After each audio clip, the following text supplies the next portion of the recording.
Greetings from Tokyo, my dear friends. This is Daisuke, and I hope you are doing very well today. So, what I'd like to do today, if you don't mind, is I would like to talk with you about a very special film that is written and directed by a very special filmmaker. That filmmaker's name is John Carpenter, and the film in question is this one. Assault on Precinct 13.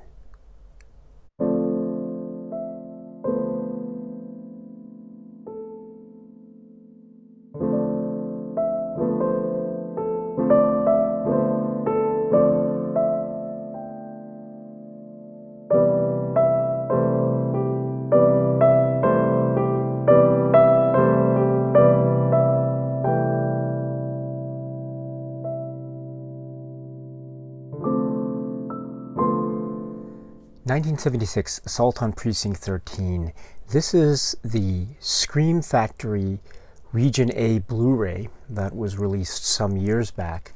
And this isn't any steelbook or any kind of super ultra limited edition or anything like that. It is what's called a collector's edition, which means that it does have certain special features on it, which makes it, I think, stand out a little bit from the ordinary releases, so to speak. And it is a very valiant release from the people at Scream Factory. Don't get me wrong, I think it's really great. So included on the film, with the film, are certain special features. So there is a sort of a interview Q&A type of recording that was done at a screening of the film where John Carpenter and Austin Stoker, the actor who plays Lieutenant Ethan Bishop, were present. So that's there as one supplement. And then there is an audio commentary provided by John Carpenter himself. He goes through the scenes of the film as we watch the film. So it's a really nice commentary to listen to. And then there is an interview with the actor Austin Stoker, who again plays Lieutenant Bishop in the film. It's a short interview, but it's really nice and filled with interesting tidbits of information.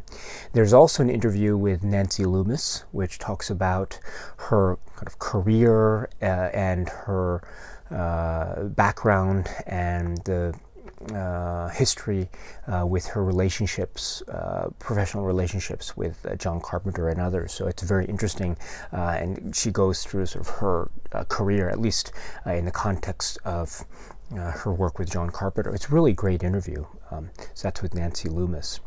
And also there is a theatrical trailer and also radio spots.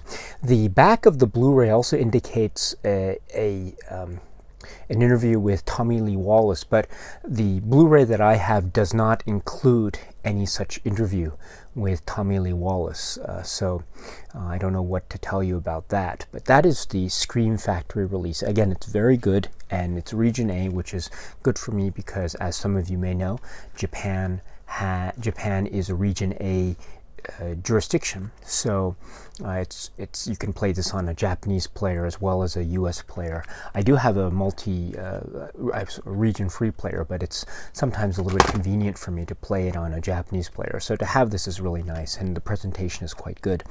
That being said, I would also point out the Second Sight release of Assault on Precinct 13.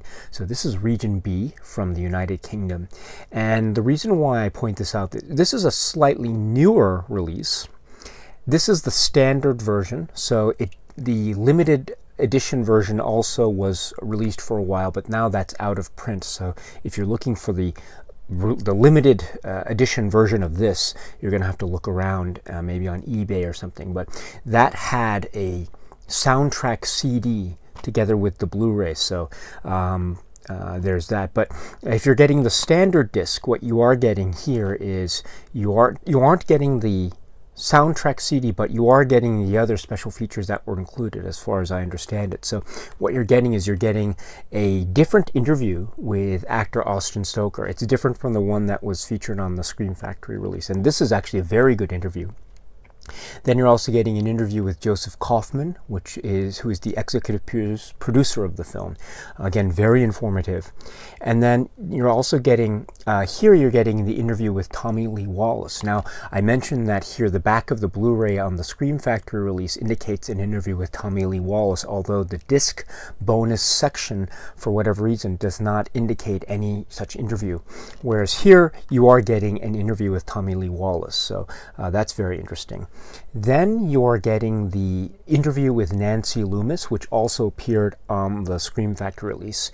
You're also getting the interview at the theatrical screening with John Carpenter and Austin Stoker, which is also featured on the Scream Factory release. So that's good. You're also getting the audio commentary with John Carpenter as well, which is also featured on the Scream Factory release. But in addition to that, you are getting, which is not on the Scream Factory release, you are getting another commentary, this time with Tommy Lee Wallace, which is a very interesting one indeed. It's very good to listen to. Also, not on the Scream Factory release, but on this Second Sight Region B release, you are getting the short film from John Carpenter called Captain Voyeur, which is, I think, really key and quite important to watch if one is interested in pursuing John Carpenter cinema studies, if you will. It's a really insightful work and quite interesting in many respects. And you also are getting a documentary called Do You Remember Laurie Simmer? And this documentary doesn't appear on the Scream Factory release, but it does appear here, and it's really fascinating because it goes into the it's a search for what happened to the actress Laurie Simmer, who plays the character Leigh in the film Assault on Precinct 13, and it's a really interesting documentary. It's sort of almost a portrait of a city, as well as a search for what happened to a particular actress who had a really interesting performance here in Assault on Precinct 13, and then her filmography was very small. And so we find out what happened to her and what she ended up doing when she left the film business, as it were. So it's a really interesting documentary. It's called Do You Remember Laurie Simmer? So there is this release of the film Assault on Precinct 13. But in any event, if whatever one you choose, I think you will not be disappointed. And certainly I'm a big fan of the Scream Factory releases, so I will put this up on display here as I speak about this wonderful film, which is Assault on Precinct 13. So at this point, my friends, I would like to say that I will be talking about this film in some detail, and I will be talking about certain spoilers of this. So if you have not seen the film, I urge you to stop this video and watch the film if you can. And after you finish watching the film, please come back, because the video will still be here. And at that time, it would be my pleasure to speak with you and to hear your thoughts and comments about this wonderful, fantastic masterwork of the action genre from John Carpenter. This is his great film, Assault on Precinct 13. Okay, my friends, so you're still here, so you don't mind me talking about specifics with respect to this wonderful film, Assault on Precinct 13. Where to begin with this film, except to say that in general terms, in broad terms, I think this film is in many ways one of the great masterworks in John Carpenter's filmography. This is an action thriller. It is a genre masterpiece, and I think it stands the test of time because it has a really neat, compact structure in terms of its narrative. I think it builds and develops, and the way its character arcs are developed and are paid off, I think, are really well earned and quite skillfully woven. We're not dealing with one, two, or three characters, but we're dealing with what are, in a sense, multiple storylines that seem to converge in this one geographical location, which is the precinct in question. So according to the information that's provided early on in the film, it's in fact Precinct 9, District 13. So that's the place where the newly newly promoted lieutenant, on the first day of his his new promotion as lieutenant, Lieutenant Ethan Bishop is assigned to look after the precinct during its final night while there's a transition to a new building. And unfortunately for him, this is a night where, for certain reasons, which I'll hopefully get into, chaos ensues. So there is this siege at the precinct, and he and other characters that have assembled there due to certain circumstances are really in a kind of fight to the death as ominous forces, gang forces from outside assemble in great numbers and trying to attack and kill those inside. And so this is a real fight to the death film. As I was saying, it has a really tight structure. It is not a long film at all, and I think it takes very little time to set itself up. One of the great things about this film is the way it does set itself up in terms of its narratives and the way it rolls along with quite breathless speed. The fact that the film is titled Assault on Precinct 13 alone gives you so much information, right? From the before the opening credits roll, you know that there's going to be a precinct, and you know that there's going to be assault. So by the time you've got the opening of the film and you get this notion, you're just waiting for there to be a precinct. And then so once it's there, then you're just waiting for the assault to happen. So already you're given so much information just by the title alone. And also, there is a great way that information is provided throughout the film. You know, there's this device about the use of radio. Some of the characters, the main character in particular, listens to the radio, and because of this, certain information is already provided. For instance, we know from the radio broadcasts that there is this gang called Street Thunder, and this gang is it's interesting because it's known for having different ethnicities as part of its makeup. It's not just one ethnicity or another, but it's known to have different ethnicities that are participants in this gang.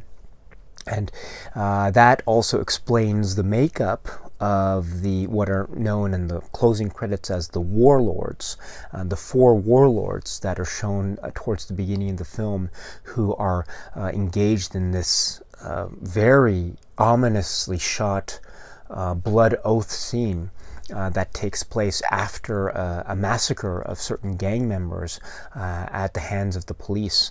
And so that starts the ball rolling, as it were. So what's great about the way in which the narrative unfolds is that the setups, the way in which certain situations are set up, are really quite ingeniously done and economically done.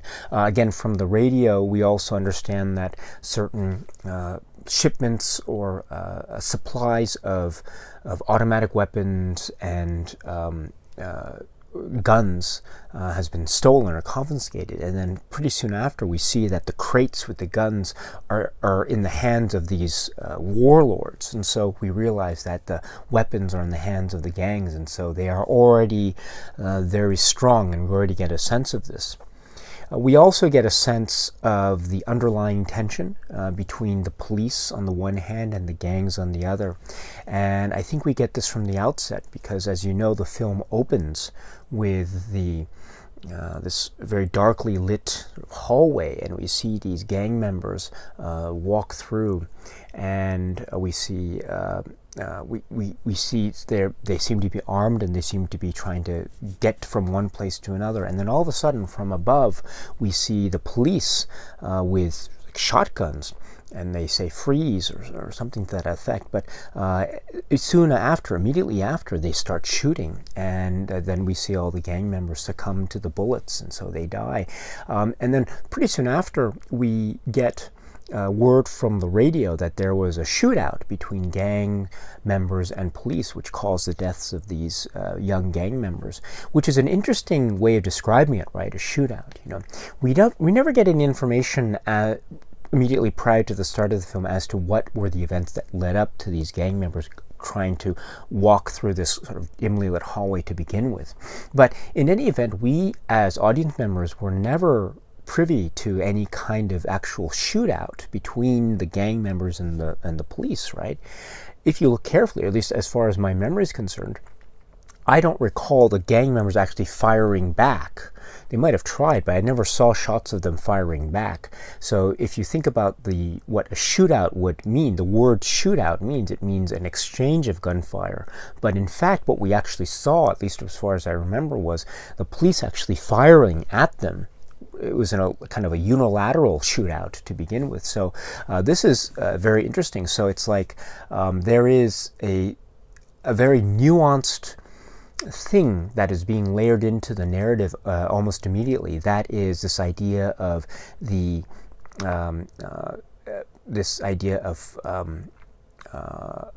sort of police power and the application of police power, and how that might be a sort of the reason by which there is a great deal of tension in this community that's being painted in the world of the film itself. And also there is this idea of a kind of injustice that's being engendered, because this is being described as being a shootout, but in fact what we actually saw was a very one-sided attack by the authorities against these people. And so that would seem to be a little bit of an injustice. And so, but that leads that sort of pushes the ball along its path, because this injustice leads to the warlord's rage, right? And they are so enraged and they are looking for revenge that they in turn commit acts that we understand to be quite horrific and are acts of injustice, right? Which leads to the very infamous scene with the ice cream truck and the little girl, which is a random act of violence. But that random act of violence then turns the tables, as you will, because then it further leads the ball rolling along, so that the father tries to avenge the death of his daughter, causing then him to find and kill the warlord, played by the actor Frank Doubleday, who was wearing the black shirt and the black getup with the pistol. And so, but his death then leads the gang members to want to avenge the death of that warlord, and so they chase the father to the now defunct precinct, and so therein creates the final tension of the gang and the assault on the precinct in question. And so you have this great setup of these injustices causing further injustices, causing further injustices, causing further injustices that lead up to the assault on Precinct 13 in question. So that's a great setup, I think, in terms of a chain of consequence that leads to the ultimate attack. And in fact, that's one of the great things about the assault to begin with. The people in there don't have any direct knowledge about what happened, why these gang members are so upset and focusing their anger and rage against the precinct. There is nothing that they know. They don't know what the situation is with the father who runs in there and is basically, after he runs in there, is in a sense a kind of a catatonic state, and he doesn't speak and he doesn't really do anything in terms of function or purpose for the rest of the film, except he's just there. And so Bishop and Napoleon Wilson and Leigh and others, they never get a sense as to who this guy is and whatever happened to him. They kind of hear mumblings about something happening to his daughter, but nothing ever concrete happens. And in fact, they don't they don't know, and there are some points, right, where they think there's Julie, right, the Nancy Loomis character, who at one point says, "Why don't we just give the guy to them? That's who they want." And so there isn't any full appreciation of what happened to this man earlier in the film. We, of course, know as viewers of the film, but the characters in the world don't, which is such an interesting thing, because it therefore creates in the minds of those characters who have no idea what's going on a real sense of injustice. Why are these gang members attacking them? And so it's wonderful, because there is, on the one hand, a chain of events that leads up to this, and you can call it a kind of causal relationship between one event and another.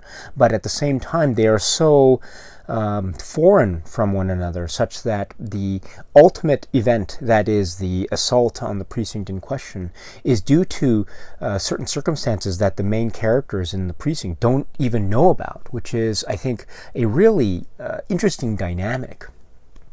So I think that's a really complex way of setting up a story, and so I find that to be very noteworthy and quite I mean, I'm not a screenwriter, but my general sense as a film viewer is that this is actually quite an ambitious way of setting up a story and plot line. So I applaud the way this works, and it works brilliantly well. Yeah, so that's my general take on the way this film flows. There are other aspects of the setup which I think are quite masterful. I think the most infamous example is probably the scene early on with the young the daughter in the ice cream truck and what happens to her. It's one of the most shocking moments in any film. But what it does is it really creates a real sense of danger and dread.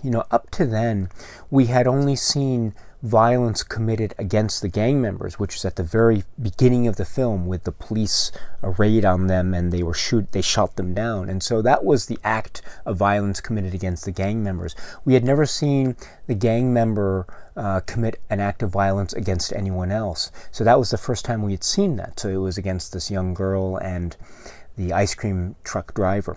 We had seen glimpses of one of the warlords, of course, with the gun, the very infamous shot of him aiming at random people outside, which is one of the most frightening sequences I think I've seen in any modern action film. The frightening randomness of violence, if you will. But rather than focus his rage on those potential persons as victims, he instead focuses his rage on the ice cream truck driver, who has a really fascinating shirt, by the way, with the balloons. But also his focus of rage is unfortunately on this little girl who wanted vanilla twist instead of vanilla. So that sets up one of the most shocking scenes, I think, in John Carpenter's filmography. I think there is a precedent for that scene, though, in other westerns, and I'll get to that in a second. But what is just, I think, so essential about that scene, though, is that it does set up the notion that the gang is dangerous and they are very violent, and the violence is explosive and it will erupt at any time. And also there is that idea of the sound of the shots through the silencer. And so that there is something much more ominous. There's something very violent about the shot of the sound of a gunshot, a loud gunshot. But there is something quite eerie and sinister and much more creepy when it comes to this idea of a gunshot that is muffled with a silencer, and that little muffled sound, almost like the tweet of a bird, except much deadlier. So I think this sets up also this notion that the gang will then later attack the precinct in the very famous barrage of bullets that are all muffled with silencers. So you've got these, and everyone is who gets hit and gets killed with bullets that are muffled. So there is this really creepy, ominous setup that's hinted at the very outset with the death of the little girl. So and it's carried through with much grandeur and almost operatic levels of violence around the middle of the film, when the gang does indeed have its first wave assault against the precinct. So in that sense, I think there is a really great way in which the script and the story sets up the danger elements and just lets, and then the not chain of consequence, but the causal effects of random events that leads to the ultimate attack on the precinct. What is also great about the narrative and the script and the way things are set up are the characters themselves. So, and the characters really focus the story and really create an anchor by which I think we as viewers can really attach ourselves to the circumstances of the world of the story, and also therefore root for the characters and hope that they make it out alive, which gives us feelings of suspense as the plot unfolds at breakneck speed. So this is, of course, the actors in particular are Austin Stoker, who plays Lieutenant Ethan Bishop, and his performance, I think, is really great in that he is calm, and also he is vulnerable. You know, he is the one who tends to panic a little bit. He is actually a little bit more panicky than Napoleon Wilson, who I'll get to in a second. After the first attack occurs, you know, remember it's Ethan Bishop who is a little bit panicky when he says, you know, this can't happen. This is a big city. What are you talking about? So someone's bound to find us. And so he tends to try to hold out hope, but he doesn't necessarily. He's not necessarily the one who has all the answers. He does have a number of answers as well. In particular, he's the one who thinks of the idea of tying the tank to the wall there, and so he can shoot at it when the gang comes down through the hallway of the basement for their final attack, which I think is a really good idea, because it's the last thing they can do because they have very little ammo left. So that's an example of Ethan having a really nice strategic idea, but he is not always the one who has all the good ideas, you know, and therefore there's a nice counterbalance between him and Napoleon Wilson on the other hand. You know, there is a great exchange between the two of them when it's very brief, but they're trying to determine what is the better strategic place to be. Should they be in the first floor, the ground floor, or should they be in the cellar, in the basement? I think it's Napoleon Wilson who says they have better chances of survival if they try to stake themselves out in the basement, whereas Ethan Bishop is a little bit in disagreement about that. You know, he says they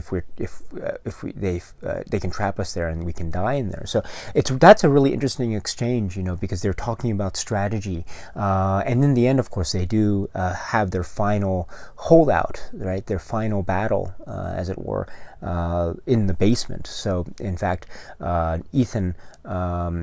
It wasn't Ethan's idea in the first place, but it was Napoleon Wilson's idea. So that's to suggest that I think it's not always Ethan who has all the ideas, but he is still the hero. He is still the hero, and we root for him because he is sort of an upstanding officer, and he is trying to do the right thing.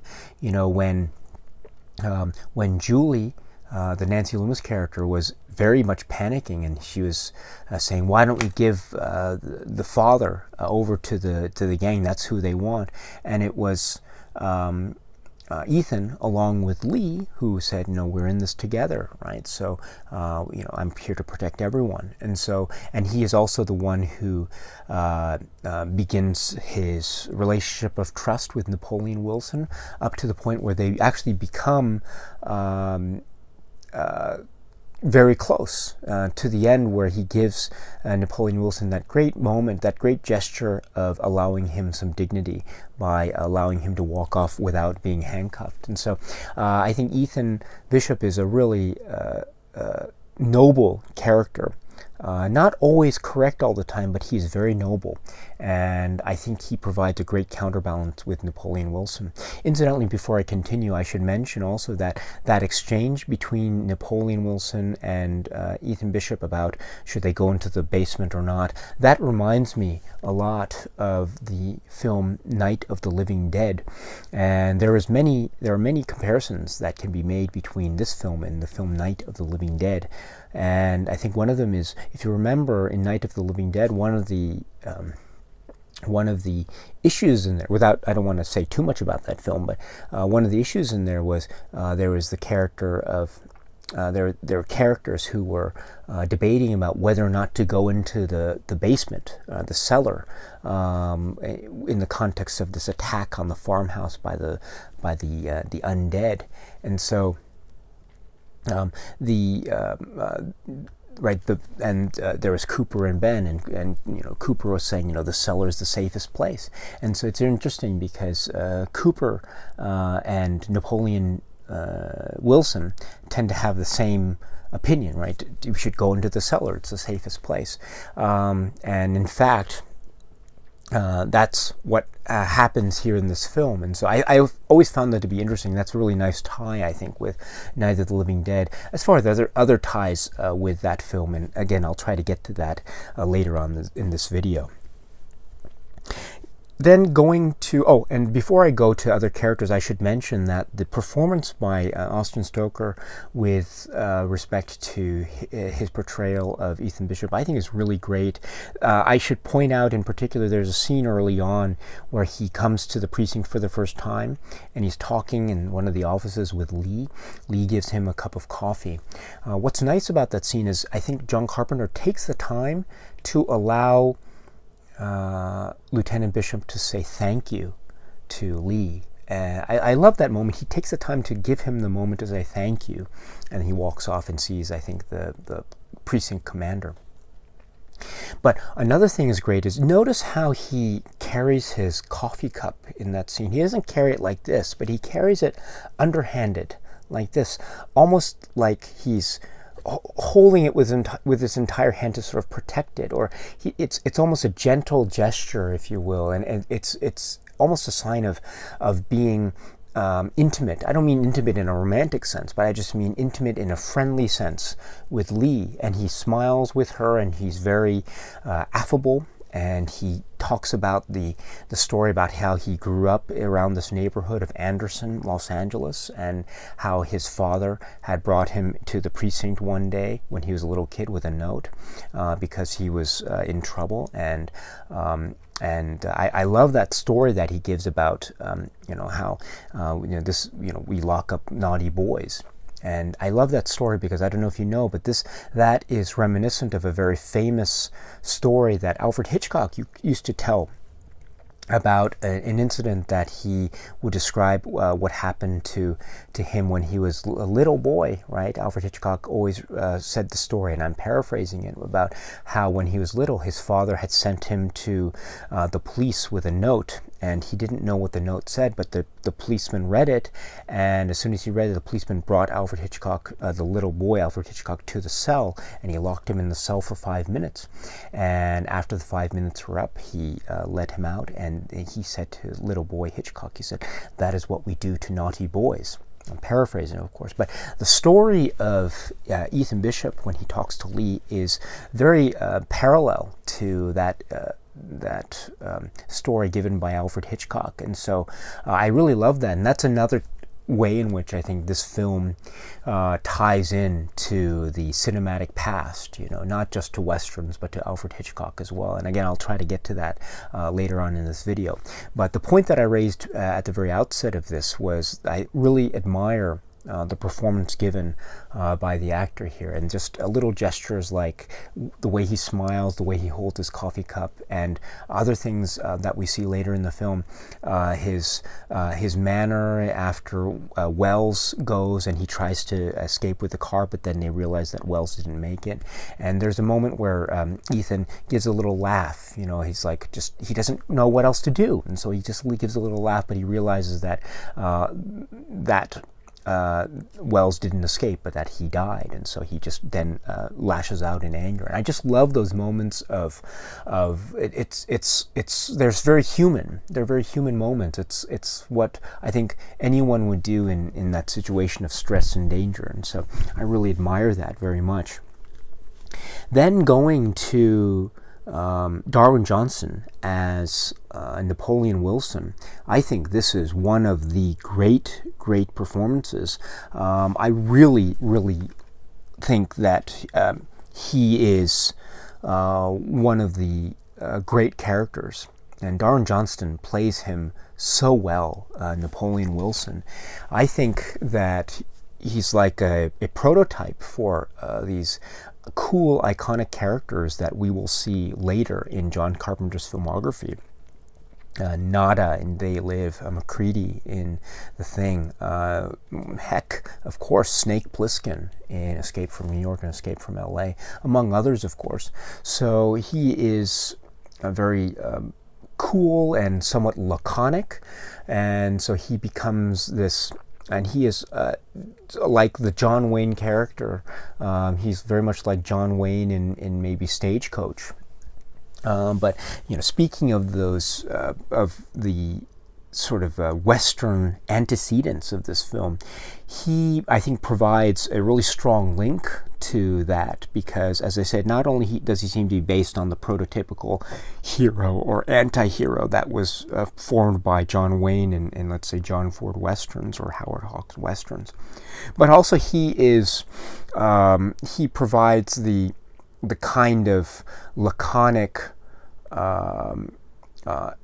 heroism that we see in Sergio Leone Westerns as well. There's a thing that, there's a little exchange that he has with Officer Starker, who's played by Charles Cyphers, right? And they're in the bus, and the two of them are talking, and there's exchange about how Napoleon Wilson says, how he was younger, and his preacher or something says, that he could see that there was something about Napoleon Wilson. He had something to do with death.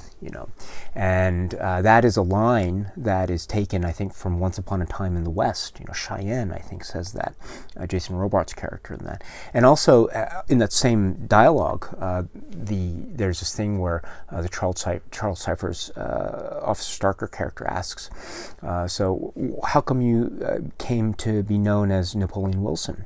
And Napoleon Wilson replies, I'll tell you sometime. And he says, when? He said, I'll tell you only at the point of dying. And I'm paraphrasing here. But this is a line that's, I think, spoken by Charles Bronson in Once Upon a Time in the West. And so, again, we're talking about, in that simple dialogue scene, we're talking about Napoleon Wilson, who is making linkages to the great anti-heroes of Once Upon a Time in the West, and he's also the embodiment of the great hero or anti-hero in John Ford Westerns. So he is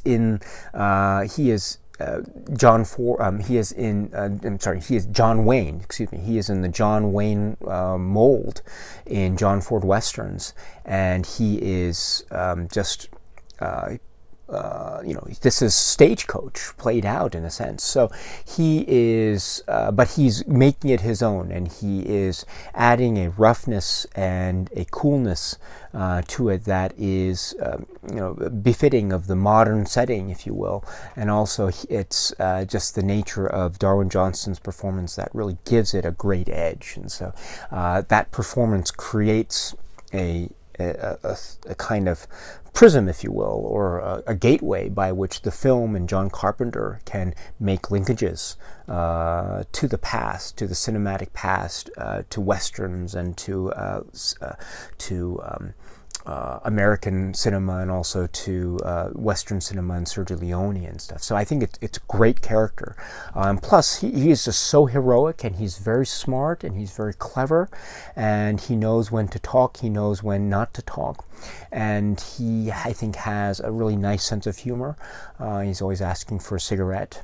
And remember, it's Leigh who's the one who gives it to him, and she has that great moment when she lights the match, of course. And there's a great moment actually in the interview with Austin Stoker on the second sight release about how she wasn't even a smoker. Laurie Simmer, who plays Leigh, she wasn't a smoker, so she was having a hard time lighting the match or something like that. So that's a great little moment. But I guess my point is that Napoleon Wilson provides humor, and he also provides intelligence as a character, and he also provides a gateway for the metaphor to and the metaphorical linkages to the American cinematic past, or the cinematic Western cinematic past as well. So he is a very important character, and of course he then is the prototype for Snake Plissken and other great laconic John Carpenter characters to follow. So this is a very important role and very great role, Napoleon Wilson.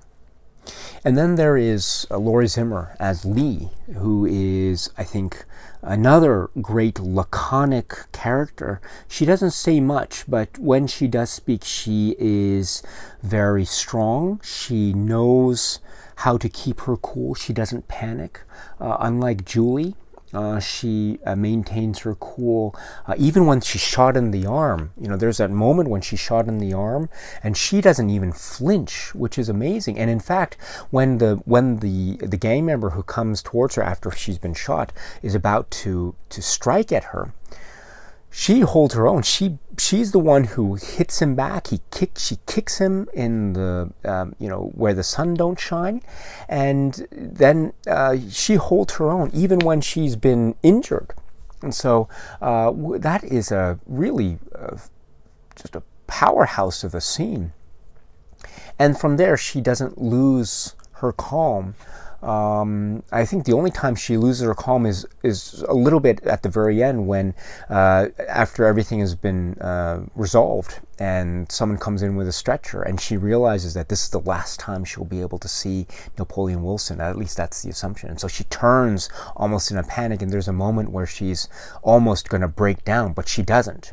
She just holds her head up high, and she walks off, in the proverbial sunset, so to speak, alone. But that's the way it should be, and sort of a lovely, ironic way of this kind of heroic cinema, if you will. And so she is as much of a hero and the laconic character as much as Napoleon Wilson is. And so I think, she too is in many ways a blueprint or a prototype for Snake Plissken's or Macready's, or even if you want to look at characters. In particular, I think characters played by Adrienne Barbeau that we'll see maybe in The Fog, or even in Escape from New York. Maggie in Escape from New York, I think, is another great character that perhaps Leigh is perhaps seen as a prototype as well. But I don't think we have to confine ourselves to one gender or another. I think Leigh as a character it provides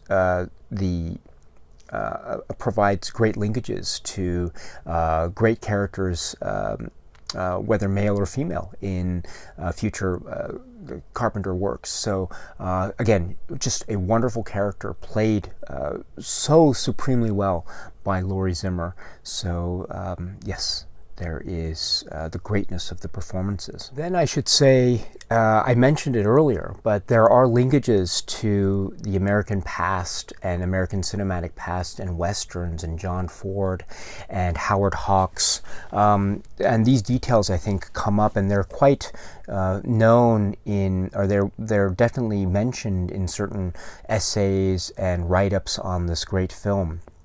And also they're mentioned by John Carpenter in his great commentary. Just to give you a couple examples, John T. Chance is the named editor, but this is a pseudonym for John Carpenter, and it's named after the John Wayne character in Rio Bravo. And also we have Leigh, who is the name of the Laurie Simmer character, and this has to be an homage to Leigh Brackett, the very famous writer Leigh Brackett. And this will be the first time in a John Carpenter film where we will get a character named Leigh.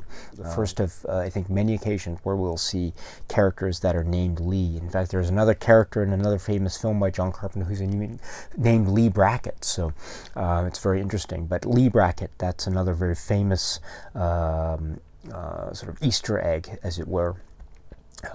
There's also, of course, the sergeant in the precinct, and it's called Sergeant Cheney, and he is played by Henry Brandon, and Henry Brandon is a very famous, very prolific actor in Hollywood, and I think one of the roles that he is perhaps known for is the role of Scar. He played Scar in the John Ford Western, The Searchers, with John Wayne. So there is a strong linkage to American Westerns and John Ford Westerns right there. It's really quite strong. Also, the infamous ice cream truck scene with the little girl. This is, I think, seen as being quite infamous because it's dealing with the cold-blooded killing of a young child. But this is not something that is new. In fact, this is something that we've seen in past Westerns. And so I think that this is, this is, I think, very much common in. This is a certain thing that happens in certain spaghetti westerns, and so I think that is also a kind of, whether it's purposeful or not, I think it does also lend itself to a linkage to the past in combination with these other linkages. So, yes, so I think that, and then of course we have the characters of Leigh and of Napoleon Wilson, and of course the upright lieutenant who is sort of like the sheriff, if you will, the John Wayne character, the upright John Wayne character, or perhaps he might even be like the Jimmy Stewart character in Western, if you will. He has those upstanding morals, so to speak. So all of it comes together in a plot that is parallel to these stories of sieges, the Alamo stories. Rio Bravo, of course, comes to mind, and so and other works by other westerns like this. So this is all ties and linkages to a kind of glorious time in American cinema, or also just Western cinema in general. And also, not only to that, but there's also ties to the horror film, and in particular, Night of the Living Dead. There was that exchange between Napoleon Wilson and Ethan Bishop that I mentioned earlier, but in terms of going to the cellar or not. But there's also the way in which the gangs are depicted in these sort of ominous groups in dark shadow. They almost walk slowly like zombies themselves, and they converge upon this one setting. It's not a farmhouse like Night of the Living Dead, but it's sort of this derelict precinct. And then we have the violence that occurs because this one person wanders in. It's not Barbara from Night of the Living Dead, but it's the father, Lawson, who comes in, and then once he enters, he becomes somewhat aloof, and it becomes a bit of in a shocked catatonic state, much not dissimilar to Barbara and what happens to her during the events in in Night of the Living Dead, for the most part anyway. And so there is that. There is also plot lines involving children as well, young children, young girls, in both films, Night of the Living Dead and Assault on Precinct 13, in certain respects that I think are shocking in their own respective ways. And so I think all of this is, whether on purpose or not, still harkens back to various aspects of a kind of cinematic past that pays homage, pays respect to that, which makes this film even grander and even lovelier, I think, in my eyes, because it really shows a love that John Carpenter obviously has with the Western and with Hitchcock and with horror films and with the cinematic past in general. It's a really lovely depiction filled with many great Easter eggs. And this is something that will, kind of a trend that will continue with future John Carpenter films. So let's try to keep an eye out for them when we can, because he really loves his films. And so it's really lovely to see a filmmaker who loves films making films that we all love. So yes, so that is John Carpenter's Assault on Precinct 13. Okay, my friends, let me end it there. And I just want to end by saying that I really believe this is John Carpenter's masterpiece. And it's not his only masterpiece, but it is certainly one of them. It is a film that I think will stand the test of time. It is a film that will continue to shock, and it is a film that is really quite deep and filled with a lot of power. And before I go, I didn't even mention the music. What am I saying? I think the music is quite astounding. There's that very famous theme, and it's got that wonderful rhythm, and it's very famous. The main theme.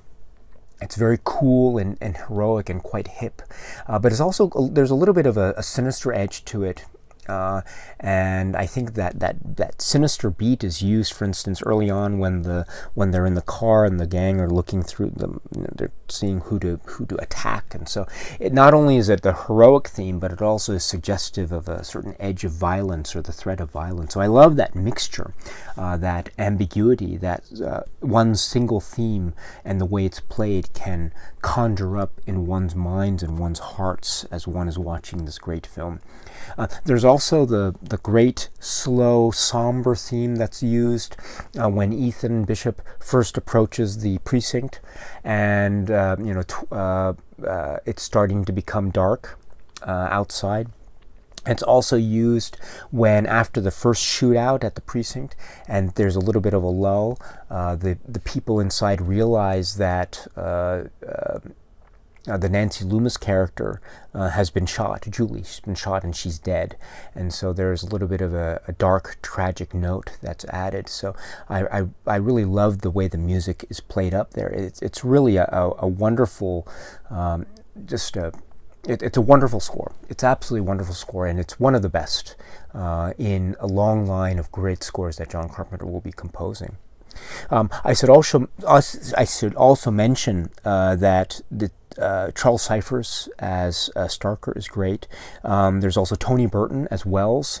I love Tony Burton's Wells, and I felt so bad for him when what happens to him happens. But when he's there on screen, he is really just phenomenal. And there's the moment between him and Napoleon Wilson, right? When they're trying to decide who should be the one to go out and try to hotwire the car. It can't be Ethan Bishop because he doesn't know how to hotwire a car. It can't be Leigh because she's injured with her arm after having been shot. So it's up to Napoleon Wilson or Wells. And Wells gives that great speech, oh man, I know I'm going to lose because I always have rotten luck with these things. And he's almost speaking like it's like he's sort of articulating what it is we as audience members are probably thinking. It's probably going to be him, but he's sort of saying that out loud, which I think undercuts the possibility of that kind of cliche, if you will. And I think it almost serves, at least now, to be almost like a it's almost a narrative metaphysical moment, if you will. And I think it's really lovely. But the way it turns out is they don't draw straws or do anything like that. They do, potatoes, right? And I love that moment because it reduces them, or not reduces them, but it turns them into children, just boys playing. And ultimately, right? I love that moment so much because ultimately watching a film like this, it's violent, yes, there are really just quite scary scenes in it, yes, but it is also like cops and robbers. It's those games that boys play in the backyard, and these are just boys playing.